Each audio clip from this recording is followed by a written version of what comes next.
na yung ano natin. Andito na yung Mabitak Laguna. Ito na nga yung Mabitak Laguna. Ito na. Pasok. Puro putik oh. Maganda pa yung speed na to. Maganda pa yung speed na to. Mabitak Laguna. Oh, grabe. First lap review, 160 plus kilometers. Yon mga kalapatid, what's up sa inyo?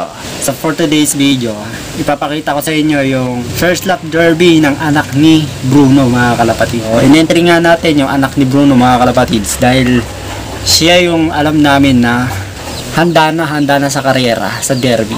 Tapos, tinulat kami ng ibon mga kalapatids. Hindi namin ini-expect na ganun ang magiging uwi ng anak ni Bruno. Grabe, napaka... So, kaya nagulat kami kasi ang training lang nun 70 kilometers lang sa ibang club namin siya sinasakay. Hindi dun sa may club na sinalihan natin ng derby. So, sinakay namin siya derby na agad. 150 plus kilometers or 60 plus kilometers yata yung first lap. So, kinarga namin siya, bahala na. May maikarga lang kami sa club na yun. Binigay natin yung supplement na kailangan ng ibon, yung training, yung pahinga, binigay natin. Tapos, kinarga natin sa first lap derby. So, ayun, nagulat kami mga kalapatids nung abangan. Hindi pa naman talaga ako mag-aabang ng mga oras na yun. Chill lang ako. Nag-ano pa nga lang ako, nagtitingin pa lang ako ng forecast eh. Nagulat ako mga kalapatids, biglang kumalabog sa may bubong. So, halika kayo mga kalapatids. Kung gusto nyong malaman kung pang ilan nga yung ibon na yun, panoorin nyo hanggang dulo mga kalapatids. Let's go!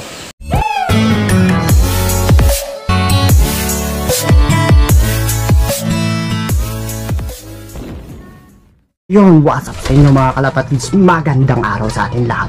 So for today's video, abangan na naman tayo today, Mabitak Laguna mga kalapatids, first lap derby.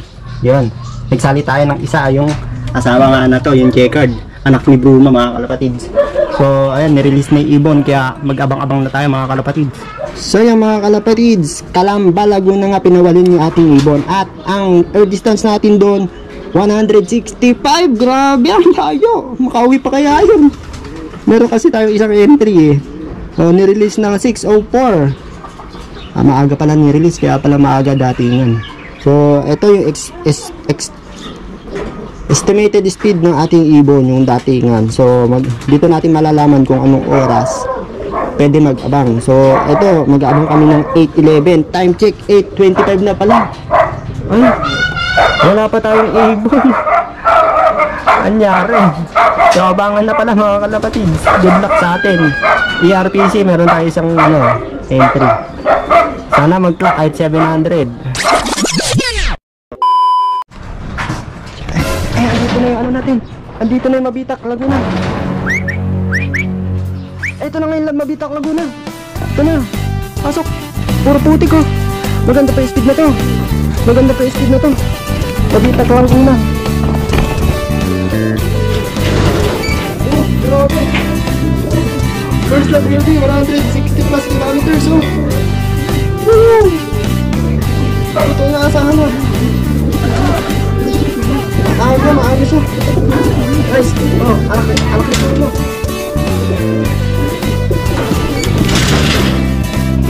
Alak ni Bruno. Woo! Tayo first lap derby, nag-iisang entry natin. Hindi pa ako nag-aabang eh. Hindi ko nakakawanan yung pagdating niya. Wala nga. Ayan, hindi pa nakahanda yung tracking. 3, 2, 1, 0, 0. 3, 2, 1, 0, 0. 4, 2, 4, 1. 4, 2, 4, 1. Send. Ay! Ang taas pa na speed oh! Ang taas pa na speed! 1,091 oh! Tingnan natin kung pang ilan tayo. Grabe, ang lupit na to. Lumayo, ang ganda ng ano niya oh.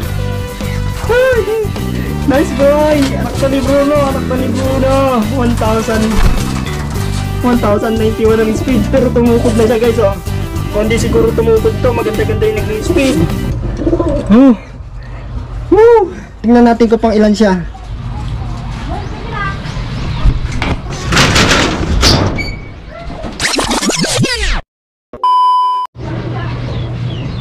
Ayos. Hindi ako makapaniwala ngayon ah. Tignan natin kung pang ilan tayo. Pang ilan tayo ngayon. Oh, putik! Second tayo! Second! Oh, grabe! 1,091 second tayo sa clacking! Grabe, screenshot! Second tayo sa clacking! Muntik na tayo mag-lap winner guys oh! Muntik na tayo mag-lap winner! Di ko ito inaasahan! Nasaan? Matutuwa na to si kuya pero masisipa pa to sa gawing dulo.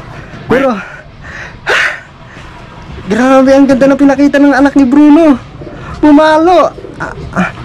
Ang total arrive pa lang is 25 pa lang yung nakakauwi. 25 pa lang Calamba Laguna. Pang second si pang second tayo. Wow, I can't believe this. Second tayo. Second tayo. Totoo ba yan, boy? Second tayo. Tumungkod ka pa. Totoo ba yan? Boy, yung anak mo, nag-second. Grabe, mas magaling pa sa'yo.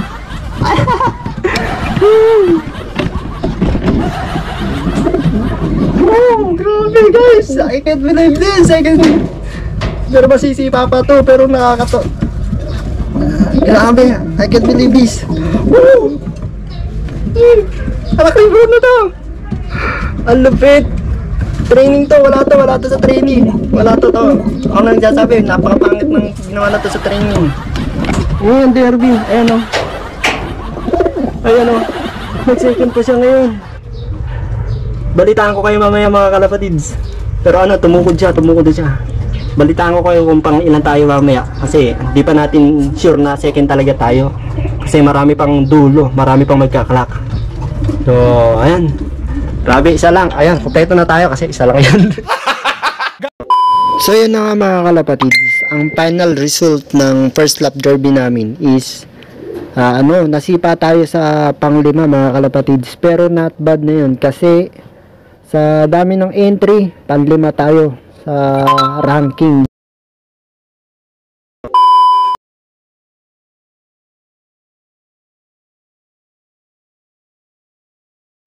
Yo, what's up mga kalapatids? Magandang araw sa atin lahat. So for today's video is ito yung ating forecast sa ARPC. Ayan, second lap derby nga namin sa Lipa, Batangas. At ang distance natin doon 193 kilometers. Grabe. Sige, andun si Kuis. Andyan sila tatay. Andyan.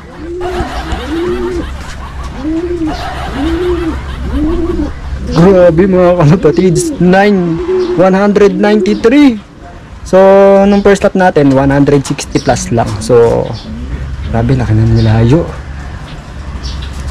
At nirelease nga mga kalapatids ng 7:15. Ayan o. Ito ang estimated speed natin. Mag-aabang tayo ng 940 sa speed na 1-2 pababa. Time check 9:57 na. So abangan na mga kalapatid. Sakto yung uwi ko kasi galing kami sa bukid. Nag-grass cutter. So samahan nyo kami today. Second lap derby ng nag-iisang entry natin na si Bruno. Let's go. Ito ang weather forecast ngayon dito sa Talavera, Nueva Ecija. Ayan. Napakainit guys. Grabe. Pero kahapon sobrang ulan kahapon kaya nakabahan kami lahat baka smash ngayon pero hindi. Ayan, napakaganda ng panahon. Mabsi clacking tayo ngayon. Ayan ito.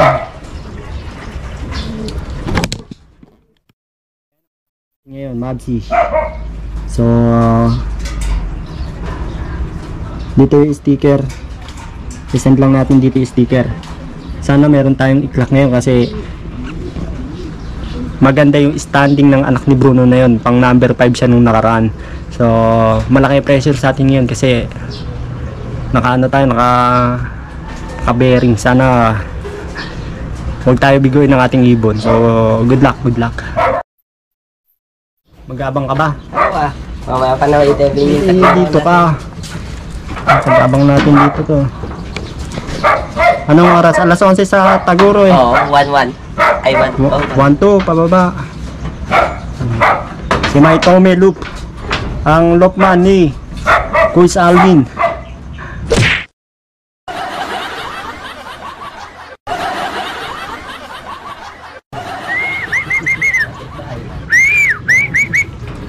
Kanino kaya to?